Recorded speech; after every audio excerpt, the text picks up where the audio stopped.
আসসালামু আলাইকুম ওরহমতুল্লাহ বরকাতুহ। বিসমিল্লাহির রহমানির রহিম। নাহমাদুহু ওয়া নুসাল্লি আলা রাসূলিল কারীম। সম্মানিত সাংবাদিক বন্ধুগণ, আজকে বাংলাদেশ জামাত ইসলামীর পক্ষ থেকে আপনাদেরকে আমন্ত্রণ জানানো হয়েছে। আপনারা জানেন সবাই, চলমান আন্দোলনের কর্মসূচির অংশ হিসাবে আগামী 5 তারিখ চট্টগ্রাম অভিমুখে ঢাকা থেকে 11 দলীয় ঐক্যজোটের লং মার্চ প্রোগ্রাম ঘোষিত হয়েছে। সেটা 5 তারিখ প্রথম দিন আমরা শুরু করব। পর্যায়ক্রমে আরও 3টি বিভাগীয় শহর অভিমুখে লং মার্চ যাবে। 19 তারিখ রংপুর, এরপরে 31শে অক্টোবর হলো খুলনা কুষ্টিয়া, তারপরে 21শে নভেম্বর যাবে বাই ট্রেন সিলেট মহানগর অভিমুখে। আজকে আমরা সকালে আমাদের স্থানীয় প্রতিনিধিদের সাথে বৈঠক করেছি। আবার গতকাল আমাদের বিভিন্ন বাস্তবায়ন কমিটি উপকমিটি আছে, তাদের সাথে মিটিং করেছি, প্রশাসনিকভাবে যোগাযোগ করেছি। সামগ্রিকভাবে যদি আমরা বলি, লং মার্চের প্রস্তুতি ব্যাপকভাবে এগিয়ে যাচ্ছে এবং সর্বত্র একটা সাড়া, উৎসাহ, উদ্দীপনা আমরা পরিলক্ষিত করছি। আজকে এই প্রস্তুতি এবং সামগ্রিক লং মার্চের বিষয় নিয়ে প্রেস ব্রিফিং হচ্ছে। আমাদের জামাত ইসলামীর সম্মানিত সেক্রেটারি জেনারেল, সাবেক জাতীয় সংসদ সদস্য মিয়া গোলাম পরওয়ার ব্রিফ করবেন। ব্রিফিংয়ে এই পর্যায়ে উপস্থিত আছেন ঢাকা মহানগরী দক্ষিণের আমির, জাতীয় সংসদের মাননীয় সংসদ সদস্য জনাব নুরুল ইসলাম বুলবুল, উত্তরের আমির এবং আমাদের কেন্দ্রীয় নির্বাহী পরিষদ সদস্য দুজনেই, উত্তরা আমির জনাব সেলিম উদ্দিন এখানে উপস্থিত আছে, অন্যান্য নেতৃবৃন্দ উপস্থিত আছেন। এখন আমি অনুরোধ করছি সম্মানিত সেক্রেটারি জেনারেলকে সাংবাদিকদের উদ্দেশ্যে লং মার্চকে সামনে রেখে ওনার বক্তব্য তুলে ধরার জন্য।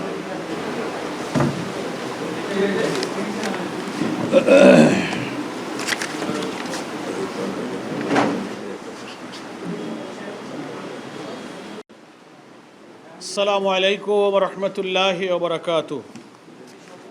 আলহামদুলিল্লাহি রাব্বিল আলামিন, সালাতু ওয়াসসালামু আলা সাইয়্যিদিল মুরসালিন ওয়া আলা আলিহি ওয়া সাহবিহি আজমাইন। 11 দলীয় ঐক্যের ডাকে আমাদের উল্লেখযোগ্য অনেকগুলো গণদাবি আদায়ের লক্ষ্যে আমাদের 3 দফা কর্মসূচি, সভা সমাবেশ, বিক্ষোভ, জেলা উপজেলা মহানগরীতে গোল টেবিল, আলোচনা সভা, প্রচার প্রোপাগান্ডা, অনেক কর্মসূচি আমরা করেছি। 4র্থ রাউন্ডে এসে আমরা লং মার্চের কর্মসূচি 11 দলের পক্ষ থেকে ঘোষণা করা হয়েছিল। সেই লং মার্চের কর্মসূচি আগামী 5 সেপ্টেম্বর থেকে ইনশাল্লাহ শুরু হবে। আমরা আজকে প্রেস ব্রিফিং করছি এই লং মার্চ 11 দলীয় ঐক্যের, কিন্তু এটা বাস্তবায়নের জন্য জামাত ইসলামের যে প্রস্তুতি, দল হিসেবে 11 দলের শরিক দল হিসেবে জামাত ইসলামের প্রস্তুতি সম্পর্কে আপনাদেরকে আমরা জামাত নেতৃবৃন্দের পক্ষ থেকে, আমির জামাতের পক্ষ থেকে আমরা আপনাদেরকে অবগত করাবার জন্য আজকের এই প্রেস ব্রিফিংয়ের আমরা আয়োজন করেছি। বিভিন্ন সময় 11 দলের প্রেস ব্রিফিং হয়েছে, 11 দলীয় প্রস্তুতি আপনারা জেনেছেন। আগামীকাল আবার 11 দলের শীর্ষ নেতাদের মিটিংয়ে এসব বিষয় নিয়ে আবার আলোচনা হবে। 5 তারিখ পর্যন্ত দফায় দফায় নানান সময় আমরা আমাদের সিদ্ধান্তগুলো, প্রস্তুতিগুলো আপনাদেরকে ইনশাআল্লাহ অবগত করব 11 দলীয়ভাবে। আজকে আমরা জামাত ইসলামীর কেন্দ্রীয় প্রস্তুতি সম্পর্কে আপনাদেরকে একটু আমরা অবহিত করছি। প্রথম কথা হচ্ছে, আমরা 6টি প্রধান দাবিকে এই লং মার্চের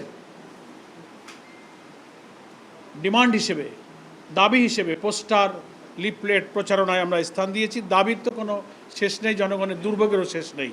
প্রথম হচ্ছে গণভোটের গণরায় বাস্তবায়ন, এটা আমাদের প্রথম দাবি। 2 হচ্ছে জুলাই গণহত্যার বিচার। 3 হলো বিদ্যুৎ, তেল, গ্যাস ও দেশে বিরাজমান সার সংকট নিরসন, এটা আমাদের এই লং মার্চের দাবি। 4, নিত্য প্রয়োজনীয় দ্রব্যমূল্যের ঊর্ধ্বগতি রোধ করা। 5, ভেঙে পড়া অবনতিশীল আইন শৃঙ্খলা পরিস্থিতির উন্নয়ন করা। সংঘাত, সংঘর্ষ, খুন, ধর্ষণ, একটা পরিবারের 4 জনকে খুন করা হয়েছে গাইবান্ধায় সেদিন, লাস্ট খবর। আর ধর্ষণ, ক্যাম্পাসে রক্ত ঝরা, যা আমরা দেখতে চাইনি, অপহরণ, এগুলো চলছে। এগুলোর পরিস্থিতির উন্নয়ন করা এবং এগুলো বন্ধ করা আমাদের এই লং মার্চের একটা দাবি। 6 হলো প্রশাসনের সর্বস্তরেই আমরা বলবো, একেবারে সরকারি পদ, স্বায়ত্তশাসিত পদ, আধা সরকারি এবং বিভিন্ন জায়গায় কর্পোরেশন, জেলা পরিষদ, শিক্ষা মন্ত্রণালয়, শিক্ষা বোর্ড সহ নানান জায়গায়, ইউনিভার্সিটির ভাইস চ্যান্সেলর থেকে নিয়ে, সংকীর্ণ দলীয়করণের প্রতিবাদ এবং এটা বন্ধ করা। এই 6টা দাবি আমরা আমাদের প্রধান দাবি হিসেবে লং মার্চের কর্মসূচিতে আমরা উল্লেখ করেছি। আমাদের ক্যাম্পেইনে, প্রচার প্রচারণায় আমাদের এটা প্রাধান্য পাচ্ছে।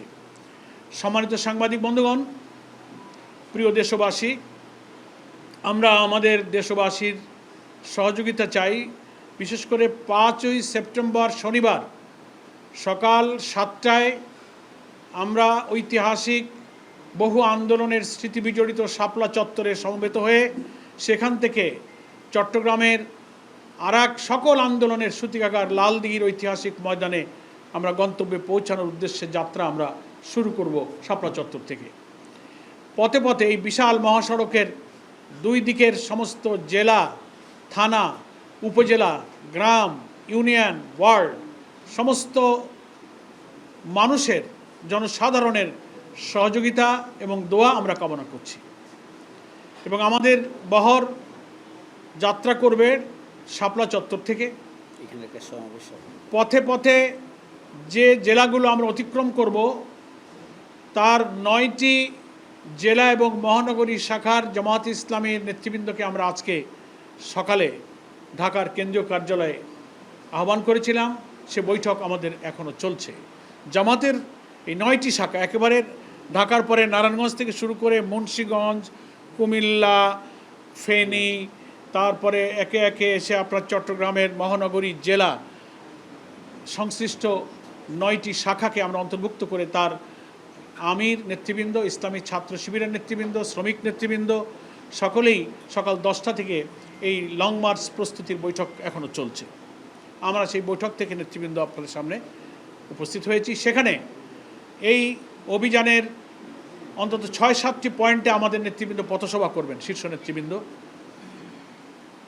সেই সব পথসভা সফল করা, এই বিরাট লং মার্চের যে কাফেলা চলবে সেখানে 1000-এর ঊর্ধ্বে গাড়ি এই লং মার্চে সংযুক্ত থাকবে ইনশাআল্লাহ, কমপক্ষে। আর পথে পথে তো নানান গাড়ি যুক্ত হতে থাকবে, হাজার হাজার, যেটার কোনো পরিসংখ্যান হয়তো এক্ষুনি আমাদের কাছে নেই, তখনও হয়তো থাকবে না।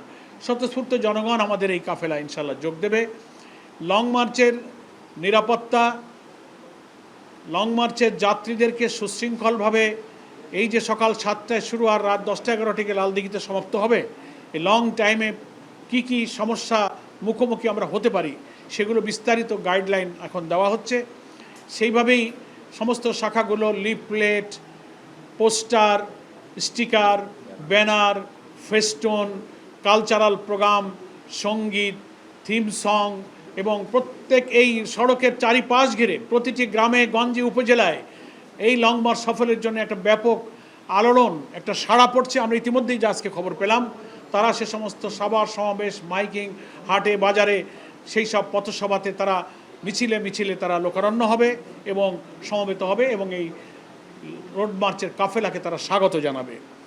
আমরা এই রোড মার্চের ডিসিপ্লিন সম্পর্কে অনেকগুলো বিভাগ করেছি, অভ্যর্থনা বিভাগ করেছি, মেডিকেল বিভাগ করেছি, পরিবহন বিভাগ করেছি, আমরা প্রকাশনা, তারপরে আইটি বিভাগ, স্বেচ্ছাসেবক বিভাগ, সাংস্কৃতিক বিভাগ, নিরাপত্তা বিভাগ, তারপরে প্রশাসনিক যোগাযোগের বিভাগ, চিকিৎসা বিভাগ, সংশ্লিষ্ট ট্রান্সপোর্ট পরিবহনের বিভাগ, আমরা এই সব বিভাগে বিভাগে আলাদা আলাদা দায়িত্ব ভাগ করে দিয়েছি।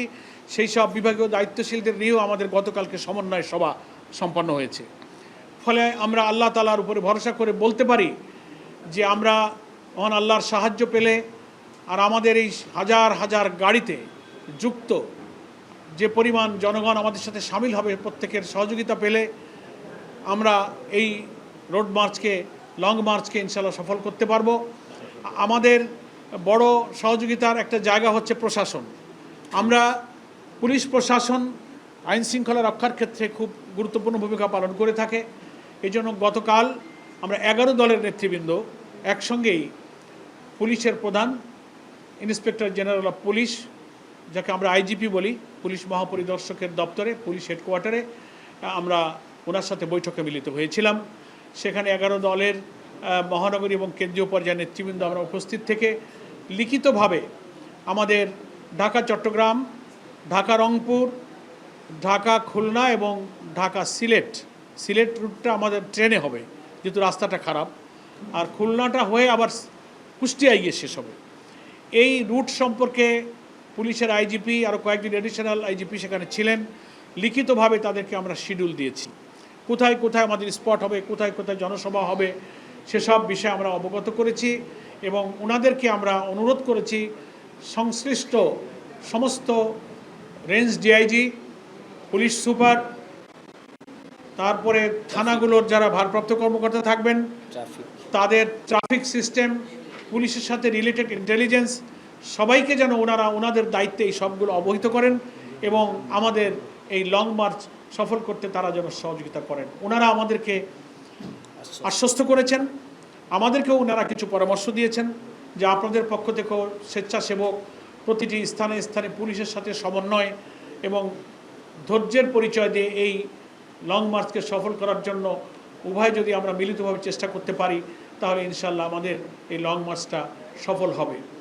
আমরা মনে করি গণতান্ত্রিক সংগ্রামে দেশের জনগণের বৈধ ন্যায্য দাবি আদায়ের যে নিয়মতান্ত্রিক পথ, তার মধ্যে লং মার্চ হচ্ছে একটা কর্মসূচি। এটা সম্পূর্ণ শান্তিপূর্ণ হবে, নিয়মতান্ত্রিক হবে, কোনো উস্কানিমূলক হবে না। আমরা আশা করব যে পুলিশ প্রশাসন এবং সরকারের সকল ইন্টেলিজেন্স এবং এর সাথে আইন শৃঙ্খলা রক্ষায় ট্রাফিক সহ যারা নিয়োজিত থাকেন তারা আমাদের এই 4টি রোড মার্চের ব্যাপক কর্মসূচিতে জনগণের পাশে থেকে আমাদের রোড মার্চকে শান্তিপূর্ণ এবং সাফল্যমণ্ডিত করবেন। বিএনপি, সরকার, সরকারি দল, অন্যান্য রাজনৈতিক দল, বন্ধু সংগঠন যারা দেশে রাজনীতি করেন তাদের কাছেও আমাদের আপিল থাকবে, আমরাও একটি রাজনৈতিক দল হিসেবে এই নিয়মতান্ত্রিক জনগণের দুর্ভোগ, গণদাবি, গণভোটের গণরায় বাস্তবায়ন, এগুলো সবই মানুষের গণ আকাঙ্ক্ষা। এই পূরণের দাবিতে আশা করি অন্যান্য রাজনৈতিক দল, 11 দলের বাইরে যারা আছেন তাদেরকেও আমরা আন্তরিকভাবে সহযোগিতা কামনা করি, তাদের দোয়া কামনা করি। পথে পথে সেই সমস্ত শাখায় সকল রাজনৈতিক দলের অংশগ্রহণ, সহানুভূতি, সহযোগিতা, পরামর্শ নিয়ে প্রত্যেক দলই এইসব কর্মসূচি পালন করার অধিকার সাংবিধানিক, রাজনৈতিক এবং আইনি অধিকার। তারা আশা করি এই লং মার্চ সফল করে আমাদের পাশে থাকবেন। আমরাও জামাত ইসলামী অতীতে প্রত্যেক দলের এরকম অন্যান্য কর্মসূচিতে আমরাও কিন্তু সকল বন্ধু সংগঠনের সহযোগিতামূলক কর্মসূচি ভূমিকা আমরাও পালন করে থাকি। সেজন্য আমরা মনে করি ত্রয়োদশ জাতীয় সংসদ নির্বাচনের পর নির্বাচিত সরকারের বিরোধী দল হিসেবে 11 দিন ঐক্যের সবচেয়ে বৃহৎ একটি রাজনৈতিক প্রথম কর্মসূচি এই লং মার্চ। আশা করি এই লং মার্চে প্রশাসন, সরকারি দল সকলেই গণতন্ত্রের প্রতি শ্রদ্ধা রেখে ভিন্ন মত এবং দলের প্রতি পরমত সহিষ্ণুতার যে মহান আদর্শ আমরা লালন করি গণতন্ত্রে, তার প্রতি শ্রদ্ধাশীল হয়ে এই লং মার্চকে তারা সাহায্য করবেন, পরামর্শ দেবেন। ইতিহাসে, রাজনীতিতে এটা একটা পরমত সহিষ্ণুতার একটা নজির হয়ে থাকবে।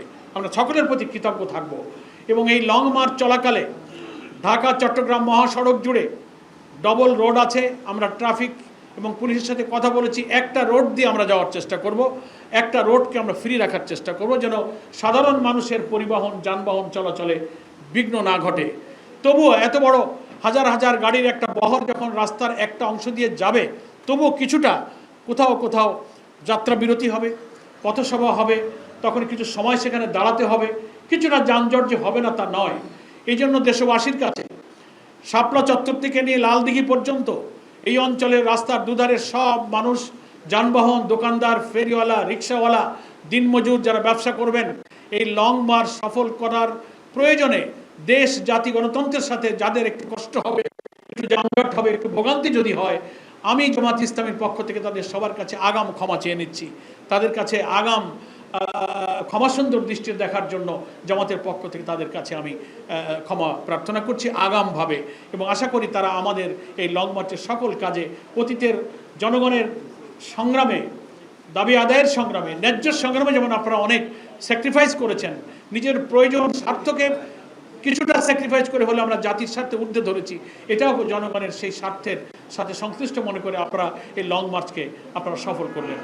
এই আহ্বান আমরা আজকে গণমাধ্যম কর্মীদের মাধ্যমে দেশবাসীর কাছে, আমরা মিডিয়ার কর্মীদের কাছে আমাদের স্পেশাল সহযোগিতার আবেদন যে আমরা আপনাদের প্রতি চিরকৃতজ্ঞ যে প্রতিটি সংকটকালে দেশের জন্য, জাতির জন্য, ইভেন জামাত ইসলামী সহ বিভিন্ন সময়ে যারা গঠনমূলক রাজনীতি করেছে, আপনারা তাদের জন্য কলম ধরেছেন। আপনাদের প্রিন্ট, ইলেকট্রনিক মিডিয়া এবং সোশ্যাল মিডিয়া, যেভাবে এখন মিডিয়াতে যে পরিসর বৃদ্ধি পাচ্ছে, সবারই কিন্তু অনেক ইতিবাচক ভূমিকা, সহযোগিতা আমরা পেয়েছি। আশা করি এই লং মার্চের শুরু থেকে শেষ পর্যন্ত একেবারে 4টি রুটের যে লং মার্চ হবে, প্রতিটি কর্মসূচিতে অতীতের মতো আপনারা আমাদের সহযোগিতার হাত বাড়িয়ে দেবেন। কোনো সময় হয়তো আপনাদের সঙ্গে আমাদের সংযোগ সম্পর্ক আরও গভীর করার আমরা চেষ্টা করব, সহযোগিতা করার চেষ্টা করব। কোথাও যদি কখনো ব্যস্ততা অথবা কমিউনিকেশন গ্যাপের কারণে আপনারা কখনো একটু অসুবিধা বোধ করেন, আমাদেরকে জানাবেন। আপনাদের অনেক সময় আমরা খোঁজ নিতে পারি না, অনেক কষ্ট আপনাদের হয়, অনেক প্রশ্ন আপনাদের থাকে। তার জন্য আপনাদেরকে আমি আগাম ক্ষমাসুন্দর দৃষ্টি কামনা করে, আপনাদের সবার সহযোগিতা কামনা করে আজকে এই 11 দলের লং মার্চের ব্যাপারে বাংলাদেশ জামাত ইসলামের প্রস্তুতি সম্পর্কে অবহিত করে আমি আপাতত আমার বক্তব্য এখানেই শেষ করছি। মহান আল্লাহ তাআলা দেশ জাতির কল্যাণে যে গুরুত্বপূর্ণ 6টি দাবিকে উচ্চকিত করে দেশবাসীকে, সরকারকে এই দাবি মেনে নেবার আহ্বান জানানোর নিয়মতান্ত্রিক কর্মসূচি হিসেবে এই লং মার্চকে আমরা হাতে নিয়েছি। এই লং মার্চ সফল করার জন্য আপনাদের সবার সহযোগিতা, সর্বোপরি আল্লাহ তাআলার রহমত কামনা করে আমি আমার বক্তব্য এখানেই শেষ করছি।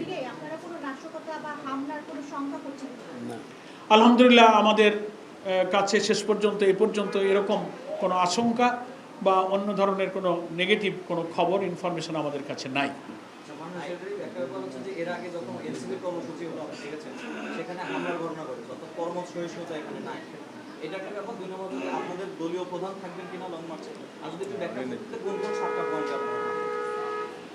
ধন্যবাদ। হ্যাঁ, পূর্বের কিছু ইনস্ট্যান্স আপনারা পেশ করেছেন, এটার জন্য আমরাও দুঃখিত। কালকে যখন আমরা পুলিশ হেডকোয়ার্টারে এসব নিয়ে প্রায় ঘণ্টাখানেক আলোচনা করেছি, এই সব প্রসঙ্গগুলো এসেছে। ওনারা আশ্বস্ত করেছেন যে ইনশাআল্লাহ আমরা উভয় দিকে যদি কোঅপারেটিভ থাকি তো এইসব প্রবলেম ইনশাআল্লাহ হবে না। জনগণের মধ্যে গণতান্ত্রিক চেতনা, পরমত সহিষ্ণুতার চেতনা ইনশাআল্লাহ বেড়েছে, আমরা সে ব্যাপারে আন্তরিক এবং ধৈর্যশীল থাকব। সেকেন্ড হচ্ছে যে এই লং মার্চে 11 দলের প্রত্যেক শীর্ষ নেতা ইনশাআল্লাহ উপস্থিত থাকবেন। আমাদের জামাত ইসলামীর সম্মানিত আমির, বিরোধী দলের পার্লামেন্টের যিনি আমাদের leader doctor Shafiqur Rahman MP, তিনিই থাকবেন শীর্ষভাগে। ডক্টর কর্নেল অলি আহমদ সাহেব, নাহিদ ইসলাম, আল্লামা মামুনুল হক এবং অন্যান্য যে রাজনৈতিক দলের নিজামে ইসলাম, তারপরে আমাদের খেলাফত মজলিস, বাংলাদেশ খেলাফত মজলিস, তারপরে AB party, Bangladesh development party, labour party, সব নেতৃবৃন্দ, শীর্ষ নেতৃবৃন্দ, জাকপা, আমাদের এই সব দলের নেতৃবৃন্দ ইনশাল্লাহ এই বহরের শীর্ষভাগে শীর্ষ নেতারা একসঙ্গে ইনশাল্লাহ থাকবে। পয়েন্টগুলো একটু বলতে পারবো, কিন্তু কোথাও কখনো কোনো কারণে চেঞ্জও হতে পারে।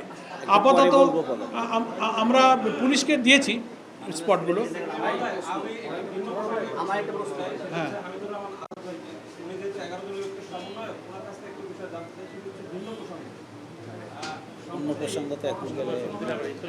আমার মনে আজকে থাকুক এই পলিটিক্যাল সাবজেক্ট। আজকে আমরা না, প্লিজ